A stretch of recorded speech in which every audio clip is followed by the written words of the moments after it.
kadang kita tuh dihadapkan banyak pilihan ya dalam kehidupan. Baik lagi, tapi yang aku pahami qadar itu adalah sesuatu kita dihadapkan pilihan gitu kan. Dari pilihan kita itu akhirnya dimintai pertanggungjawaban.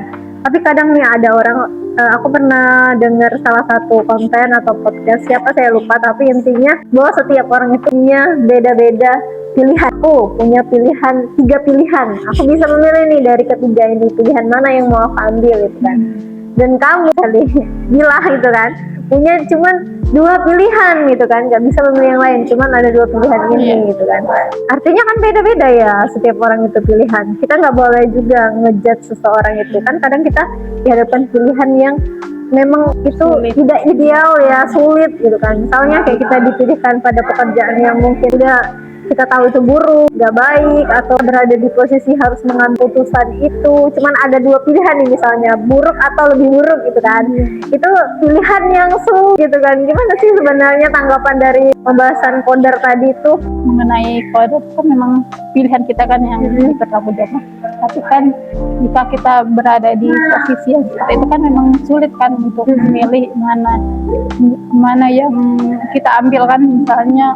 Tapi kan kita juga perlu usaha kan, misalnya mencari pekerjaan, misalnya kan ada yang buruk atau lebih buruk itu kan kata kamu tadi kan.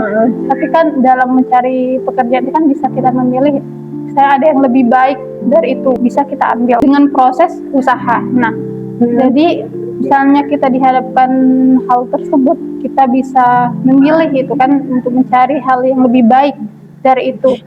Namun jika tidak bisa juga itu kan boleh kita ambil, tapi agar tetap sesuai dengan koridor syariat, yang tidak melanggar syariat itu kan boleh kita ambil walaupun itu tidak terlalu baik. Misalnya juga seperti contohnya itu kan, misalnya kita di suatu hutan yang tidak menemukan makanan apapun, misalnya hanya ada babi yang bisa kita makan, itu kan boleh kan, karena itu kan terjadi karena dalam keadaan darurat. Iya, darurat. Kalau kita tidak makan meninggal tuh saat itu, tapi bisa ya di syariat Islam kayak gitu. Tapi balik lagi sama pilihan tadi ya, karena tidak ada pilihan yang baik itu kan, sama-sama buruk, cuma ada buruk atau lebih buruk itu. Tapi balik lagi kita harus cari solusinya gitu ya. Kalau tetap harus cari solusi tengahnya nih apa gitu kan, asalkan tidak mengancam nyawa gitu kan. Kalau memang pada akhirnya mengancam nyawa, ya wallahu alam ya, bisa kita niatkan di hati untuk menolak gitu kan.